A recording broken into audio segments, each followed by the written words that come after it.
The night the heist fell apart. In the world of high-stakes crime, one infamous night will be etched in the annals of history as the most catastrophic heist gone wrong.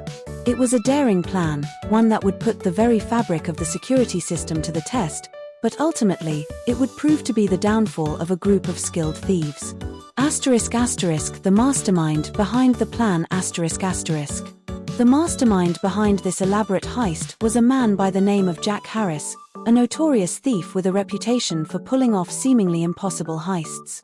Harris had spent months casing the target, a high-security museum housing some of the world's most valuable artifacts. His crew consisted of a group of expert thieves, each handpicked for their unique skills, and together, they were determined to make off with a haul of over $100 million. The museum's state-of-the-art security. The museum, located in the heart of the city, boasted a state-of-the-art security system, complete with motion detectors, pressure pads, and a team of highly trained guards. Harris had spent months studying the system, identifying vulnerabilities, and plotting his entry point. His crew would need to move swiftly and silently to avoid triggering the alarms, but Harris was confident that his expertise would see them through. The crew's roles and responsibilities. Each member of the crew had a specific role to play in the heist. There was Alex, the safecracker, who had a reputation for being able to crack even the most complex locks. There was also Samantha, the expert hacker, who would disable the security cameras and alarms. And then there was Mike, the muscle, who would provide a physical barrier against any potential threats. The heist begins.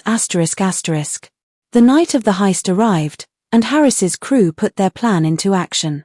They slipped into the museum through a ventilation shaft, avoiding the motion detectors and pressure pads. Alex quickly got to work on the safe, while Samantha worked her magic on the security system. Mike stood guard, ready to fend off any would-be heroes. The first signs of trouble. But as the crew began to make their way through the museum, they encountered their first major obstacle, a pressure pad that triggered the alarm.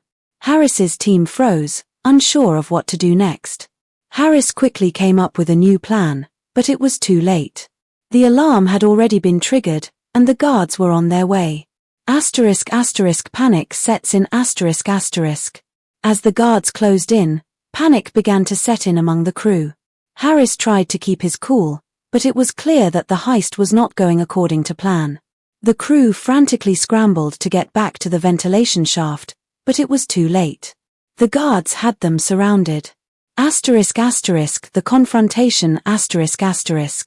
The confrontation was inevitable. Harris's crew was cornered, and the guards were closing in. Harris tried to negotiate, but the guards were having none of it. In a desperate bid to escape, Harris made a break for it, but he was quickly subdued. The aftermath. The police arrived soon after, and the crew was taken away in handcuffs. The museum's security system had failed, but not for the reasons Harris had expected. It turned out that one of his crew members had been secretly working with the museum's security team, feeding them information on the heist. The crew's plan had been foiled from the inside. The trial. The trial of Harris and his crew was a spectacle of epic proportions. The prosecution presented a mountain of evidence, including testimony from the museum's security team and video footage of the crew's botched heist. Harris's defense team argued that the crew had been set up, but it was too late.